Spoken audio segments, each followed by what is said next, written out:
سلامت عنا بلنا كبراتن فتواتن بيت السب تقراي برودكاست سيرفيس كما يتصنحهم استحدار كلتشن عسرت شومون تنام تمرت ستواردو حدشتن وانا ونزعباتات حيزنا لكم قريبنا لنا حبراو تانحيتكم ساناكم بمعدام ناب زرزراتهم تسقاقرنا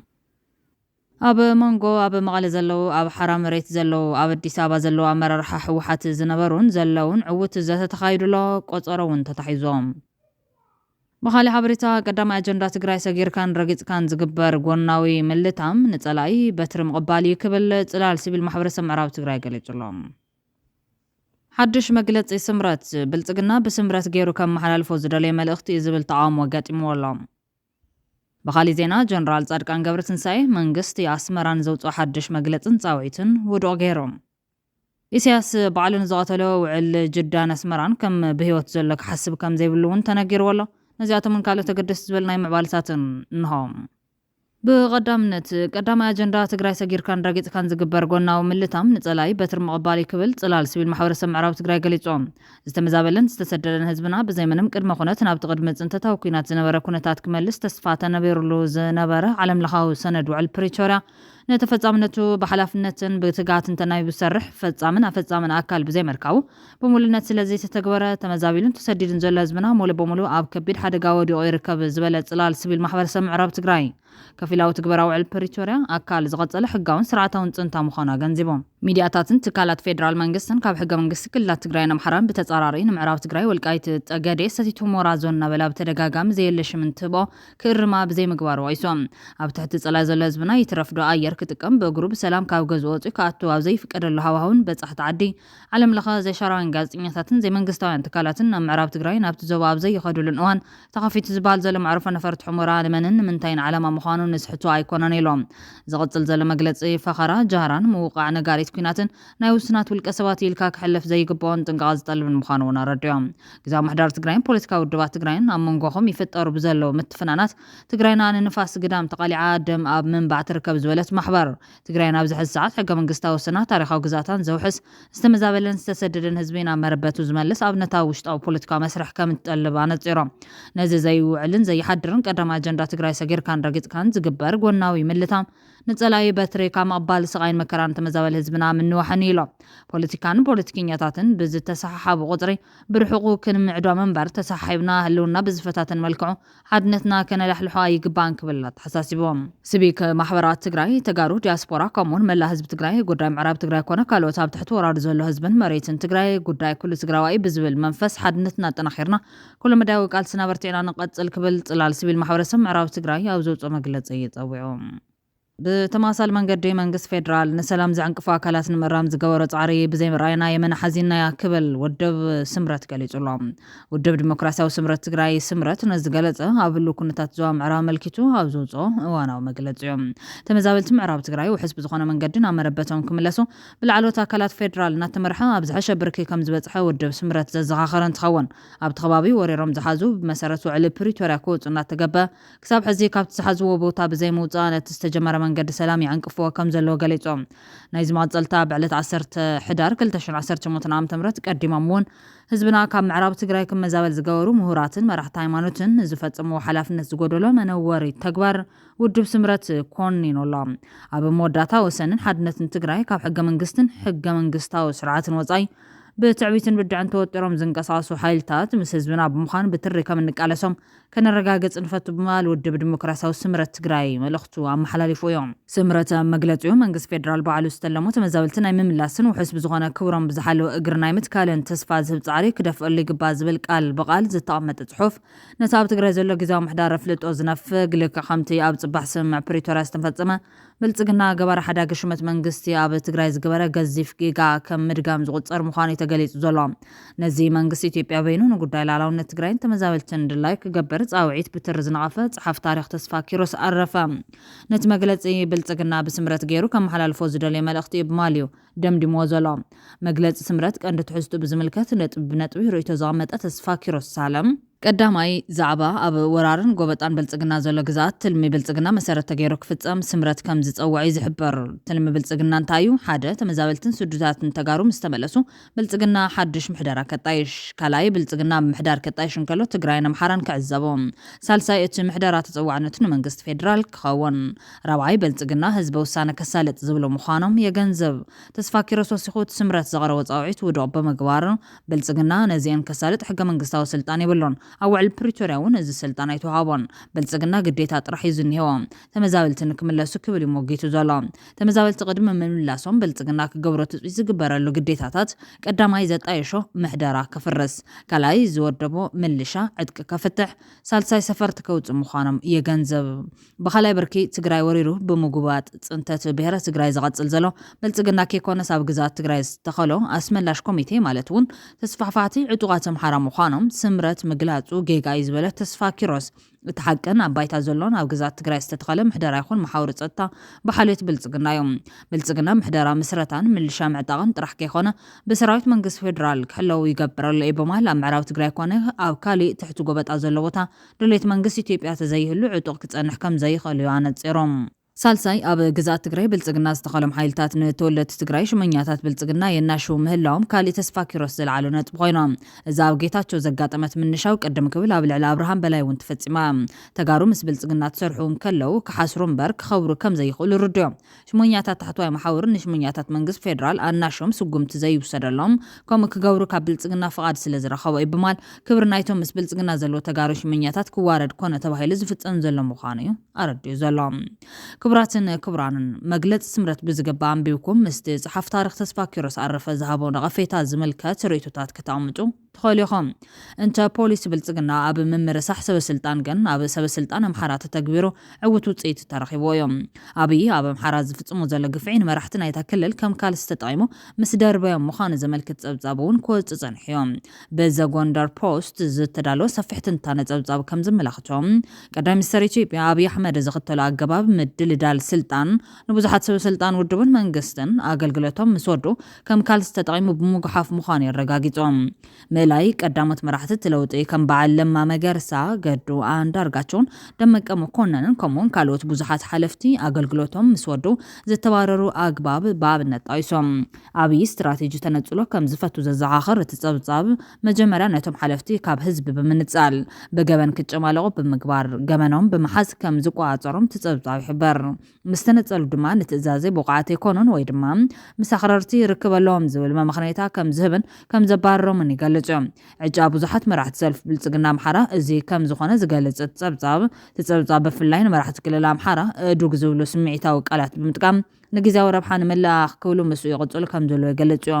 ኮሚሽነራት ፖሊስ አምሓራ ሓዊስካ ብዙሓት ግን ከም ካልሲ ተጠቒሙ ዝደርበዮም ብዙሓት ምዃኖም ይቃልዑ ኣብ ቀረባዋን ካብ ስርሖም ዝተባረሩ ሓሙሽተ ኮሚሽነራት ፖሊስ አምሓራ ብሽሞም ይጠቀስ ዋላ ካብ ዋን ኩናት ትግራይ ገበን ክሳብ ምፍጻም ዝበጽሕ ነት ስርዓት እንተገልገሉ ኣብ መወዳእታ ግና ተዋሪዶም ከም ዝተባረሩ ይረዳም ኮሚሽነር ግርማ ፈንታሁን ኮሚሽነር ውበቱ አለም ኮሚሽነር ዋኞ አዘዘው ኮሚሽነር መሰረት ደባልቄ ኮሚሽነር እንየው ዘውዴ ግዳያት ናይ ዝምዃኖም ገሊጾሎም ንክልል አምሓራ በከምዚ የዳኸመሎ ዝተባሃለ ኣብይ ኣሕመድ ኣብ ዝሕዝዋን ናሃለዋት ህዝቢ አምሓራ ሸለሊሉ ብኻልኦት ውልቀ ሰባት ማለት እውን ኣባዱላ ገመዳን ጌታቸው ረዳን ይመርጽ አለሉ ተጸብጻብ ይخصስ ናይ ሞዳታ መጠንቀቅታ ድማ ተጸብጻብ ናይ ሞዳታ ዕጫናይቶም ሰብ ስልጣን አምሓራ በህዝብ ይኹን በአብይ ተነጽሎም ናብ ሜዳ ክድር በዩ ከም ዝገብር ይጠንቃም ምስተነጸሉ ከቢድ ማሕበራዊ ጸገማት ከጋጥሞም ባህርያው ኮይኑ ዝከታተሎም ሰብ ከይህሉን ሞቶም ድማ ናይ ከልብ ክኸውን ከም ዝገብር ይገልጽ እዚ ነቶም ኣብ ጎና ኣብይ ኣሕመድ ዘለው ግን ድማ በአስመላሽ ኮሚቴ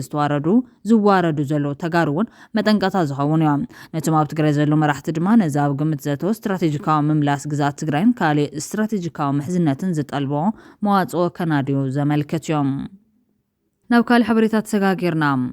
ጀነራል ጻድቃን ገብረትንሳኤ መንግስት አስመራን ዘውጽኦ ሓድሽ መግለጽን ጻውዒቱን ውድቕ ገይሮም ኢሳያስ ባዕሉን ዝቐተለ ውዕል ጅዳን አስመራን ከም ብህይወት ዘሎ ክሓስብ ከም ዘይብልውን ተነጊርዎሎም መንግስት ኤርትራ ሓድሽ ኣብ ዘውጽኦ መግለጺ ካብ ጉይ ሙዓል ክሳድ መሓዝ ብምባል ናብቲ ኣብ ልዕሊ ትግራይ ጆኖሳይድ ክፍጸም ዝገበረ ስም አስመራን ጅዳን ንመለስ ክብል ይጸውዕ ዘሎ እቲ መግለጺ 5 ነጥብታት ዝሓዘ ሓበራዊ ኣዋጅ ስምዕ ሰላምን ምሕዝነትን ኤርትራን ኢትዮጵያን ሙሉእ ክብረት ሉዓላውነትን ግዛታዊ ሓድነትን ዝብል ኣዋጁ ይተግበር ይትግበር ባድመ ሓዊስካ ንኤርትራ ዝብል ውሳነ ኮሚሽን ዶብ ይተሓንፀፅ ወዘተ ክብል እኳ እንተፀውዓ እዛ ይኸውን ፃውዒት ምዃኑ ዝተመልከቱ ኤርትራውያን ከይተረፉ እቲ ስምዕ ኤርትራ ጥሒሳቶ ዝብል ምስክርነት እናሃቡ እዮም ተንታኒ በረኸት ሃብተ ማርያም ኢሳያስ ነቲ ሕዚ ይተግበር ዝብሎ ዘሎ ውዕል ጅዳ ኮነ ስምዕ አልጀርስ ከመይ ከም ዝጠሓሶ ከም ዝምዋል ገሊፅዎ ኣሎ ናይ ኣህጉራዊ ሕጊ ዓንድታት ገይሩ ተሰማምዖ respect for each other's sovereignty and territorial integrity ብላል ሕጂ ናይ ክልቲኡ ሃገራት ሉዓላውነትን ግዛእታዊ ሓድነትን ከኽብር እዩ ዝብል ሕጂ ነዚኣ መን ይጥሒስዋ ማስ ላይ ካብ 2018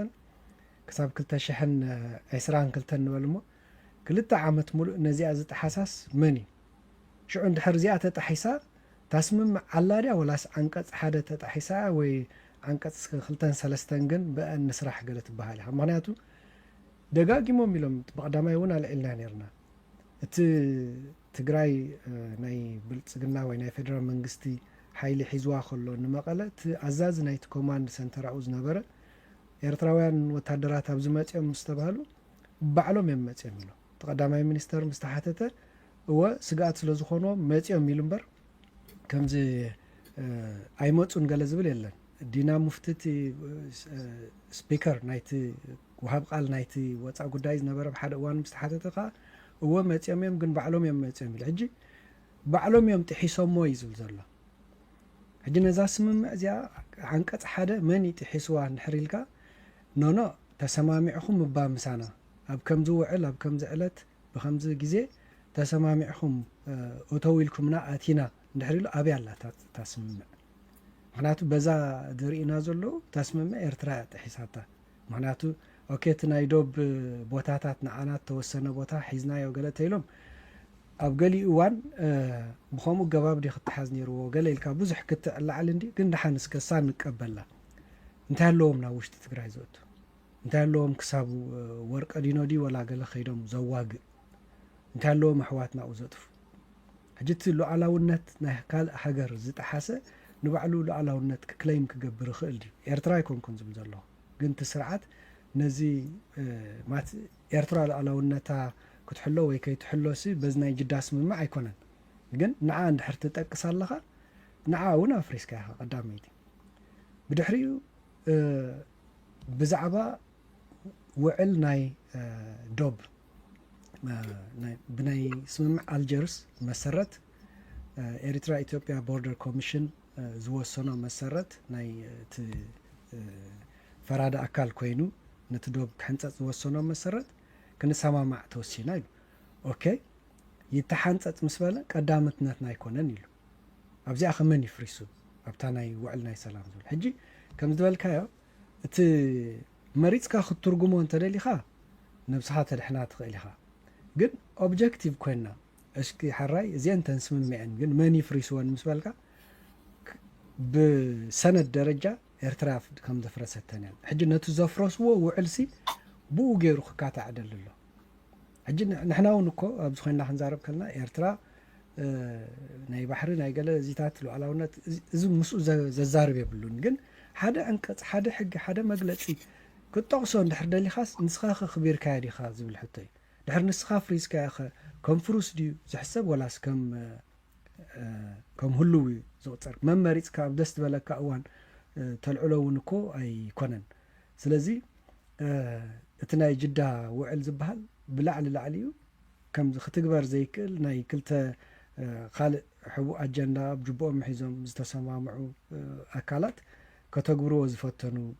ሰነድ እዩ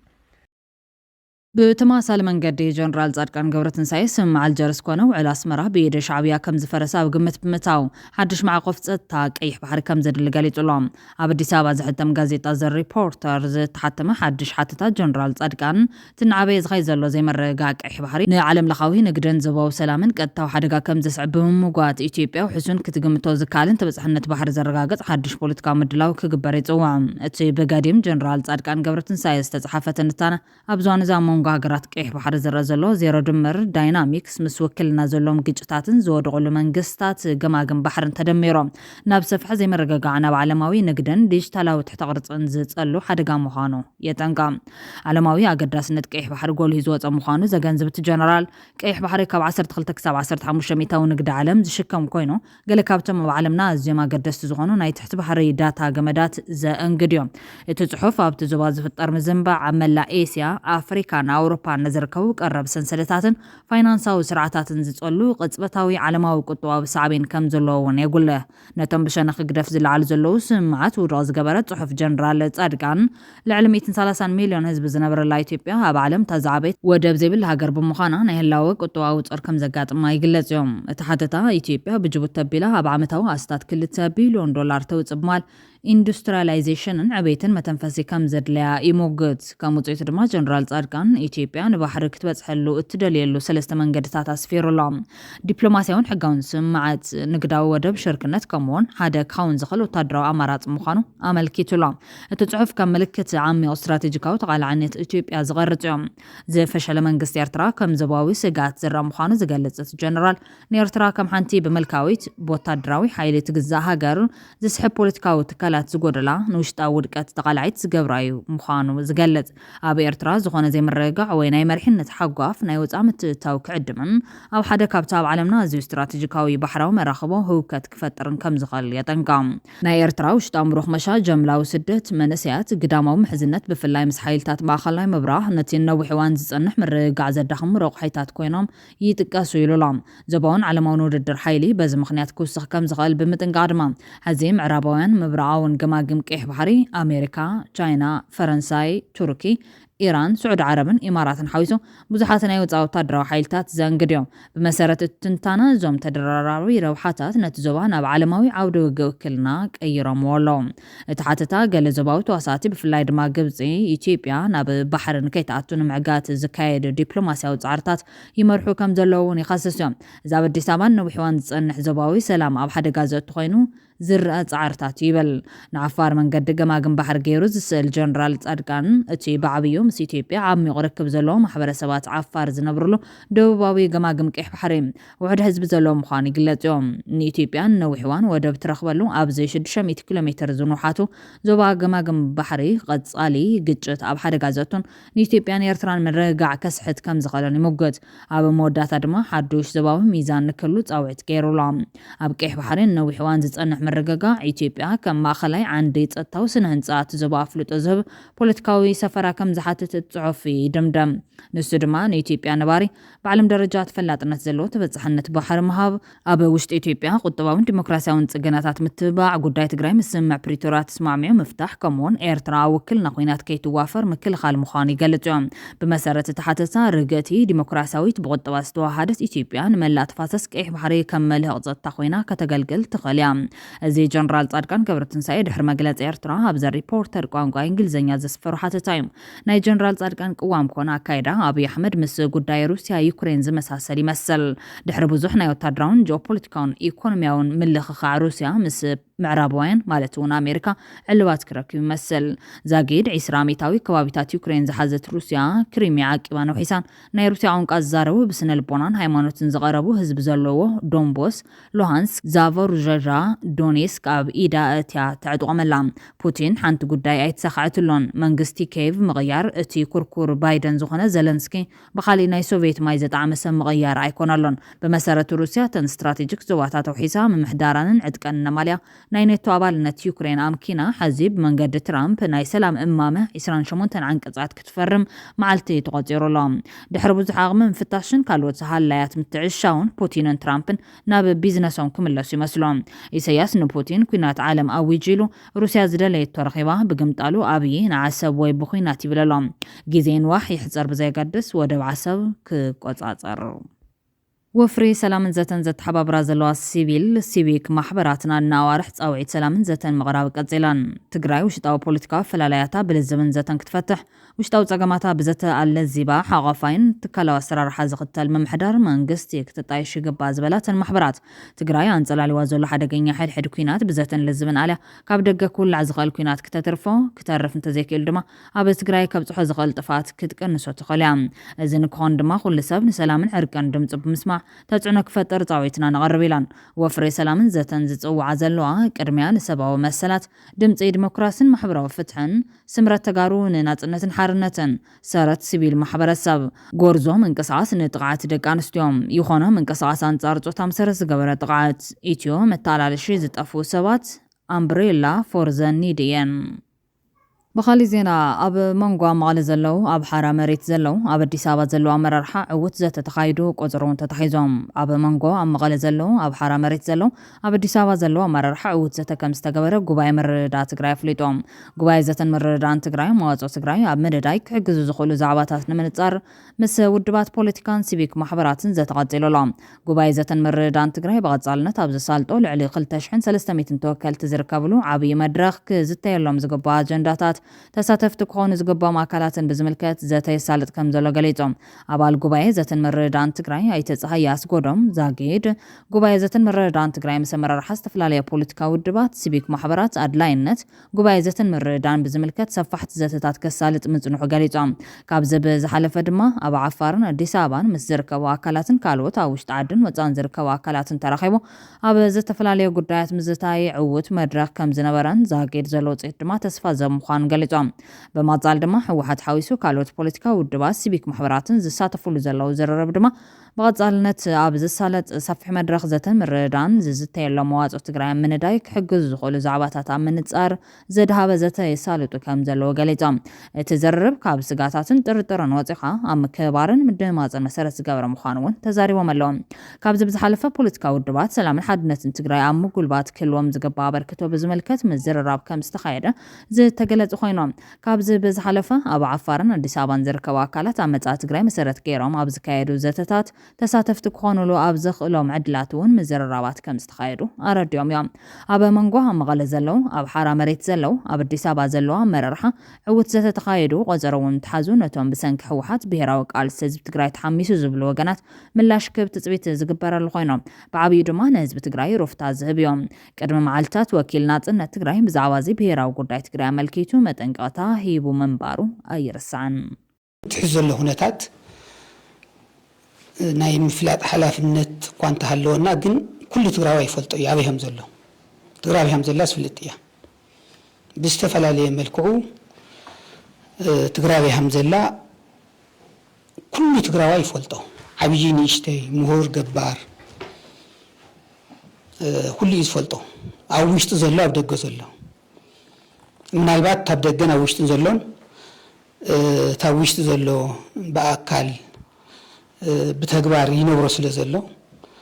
ምስታብ ደገ ዘሎ ስምዒት ክፋላለ ይኽእል እዩ። ስለዚ ኣበየላ ዝብል ኩላትና ስለ ንፈልጦ ብዙሕ ምባል ይኸብድ እዩ። ግን ኣጀንዳ ካብ ኮነ ክንብል ትግራይ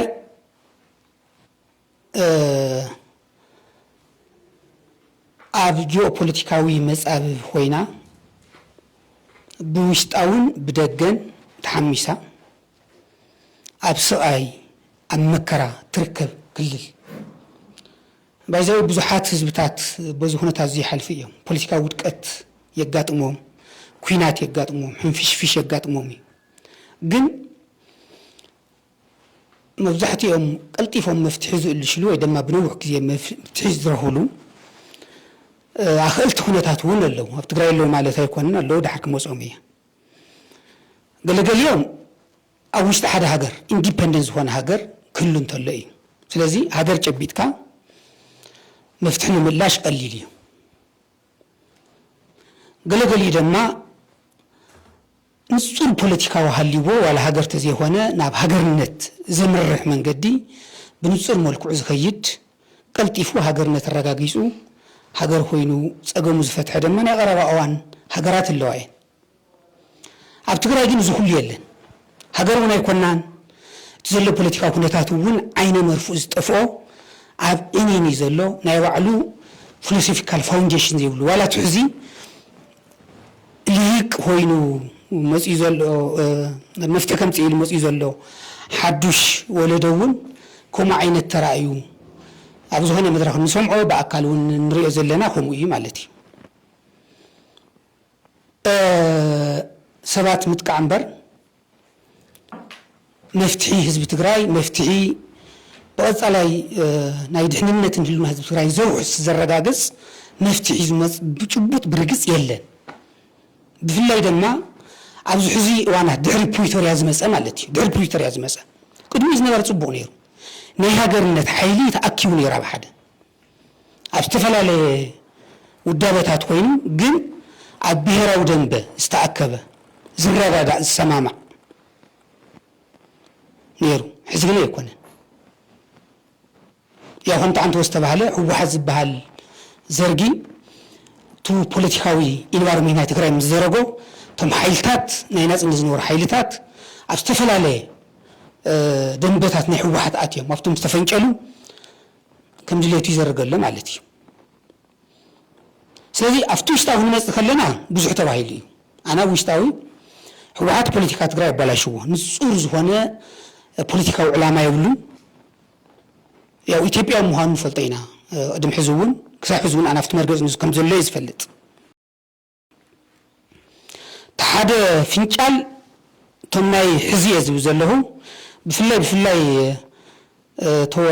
ኣብ ክልተ ተፈንጭሎ ኣሎ ሓደ ኣዲስ ኣበባ ኣሎ ሓደ ዘሎ ኣዲስ ኣበባ ዘሎ ፍንጫል ናይ ሕዚ ጥራሕ እውን ኣይኮነን 1977 ተፈንጨሉ ሒዞም ተኣኻኺቦም 93 ተፈንጨሉ ብድሕሪ መዓት ዝተፈንጨሉ ተኣኻኺቦም ኣለዉ ደንበ ፈጢሮም ማለት እዩ ምስ መን እንተኢልና ምስ ብልፅግና እዩ እዚ ባይዘወይ ናውዝየ ዘብል ነገር የለን እዚ ኣነ ቀደም ሕዚ ተዛሪቦ እየ ብምንታይ ንርዶ ብፕሮፓጋንዳ ንሪኦ ኣለና ተሓደው ዘሎ ብጭቡጥ ናብ ብልፅግና ምስኡ ኮይኑ ዝሰርሕ እንሪኦ መረዳእታ የለን ግን ዝኾነ ሲምፓ ዘሎ ይግለጽ እውን ኣሎ ብዝተፈላለየ መልክዓት ይግለጽ ኣሎ እዩ ግን ኣብ ትግራይ ዘሎ ዋላ ኣብ ትግራይ ኮይኑ እቲ ፖለቲካዊ ኩነታት ግን ሕዝቱ ናብ ኤርትራ ምዃዱ ኣይኮነን ተዋና ኣነ ዘገድሰን ዘሎ ኣብዚ ኮይኑ ስታይ ይገብሮ ኣሎ እዩ ትግራይ ክእክባ ኣይከኣለን ምስ ዘለዋ ፖለቲካዊ ጉዳያታት ክስማዕማዕ ኣይከኣለን ፖለቲካውን ማሕበረሰባውን ሓድነት ማሕበረሰባዊ ሓድነት ፖለቲካዊ ምዕሩይነት ክፈጥር ኣይከኣለን ብሄራዊ ሓድነት ክፈጥር ኣይከኣለን ብሰንኪቲ ዘሎ ፈጢርዎ ዘሎ ኩነታት ማለት እዩ ስለዚ እዚ ድማ ናብ ዝተፈላለየ ተፈንጭሉ ገሊኡ ኣዲስ ኣበባ ይኸይድ ገሊኡ ናብ ዓፋር ይኸይድ ተው ዘለውን ኣብ ዝተፈላለየ ሕማቕ ሙድ ኣትዩ ደስኪሉ መንእሰይና ንስደት ይጎርፍ ኣሎ ግዛእታዊ ሓድና ክንመልስ ኣይከኣልናን ሓድነት ፈጢርና ማለት ብሓድነት ስለ ዝመፅእ ዓንቱ ስለ ተገለፀ እዩ ተመዛዝና ክንመልስ ኣይከኣልናን ፖለቲካ ትግራይ ምዕሩይነት ስኢኑ ኣብ ሕንፍሽፍሽ ንከኣቱ ገይሩ ኣሎ እዩ እዚ ትንሪኦ ዘለና ኩነታት እንምስክሮ ሓቂ ኮይኑ ንረኽቦ ብካሊእ መዳይ ድማ ተዋብ ኣዲስ ኣበባ ዘሎን ደገፍቱን ድማ ዕጥቂ እውን ኣሎ ይዕጥቅ ኣሎ ሕዚ ይበሃል ነይሩ ኣነ ካብ ፈለማ ጀሚረ ዝቃወሞ ትግራይ ኣብ ጂኦፖለቲካ መፃዊ ኮይና እንደገና ሕድሕድ ኩናት እንድሕር ዳሃልያ ናይ ምጥፋእ ዕድል ከጋጥማ ኢለ እየ ዝኣምን እዚ ድማ ብኡ ዝለመድዎ ኣለዉ ብፍላይ ፖለቲካ ሽዋ ናይ ሽዋ ፖለቲካ ንፈልጦ ኢና ባርባሪክ እዩ ፖለቲካዊ ባህሉ ምዕሮ ኣይኮነን ግን ትግራይ ምጥፋእ ግን ካብ ታሪክ እናተዋረሰ ዝመፀን እዩ ምኒልክ ዝበልዎ ዝበሃል ሓውን ትግራዋይን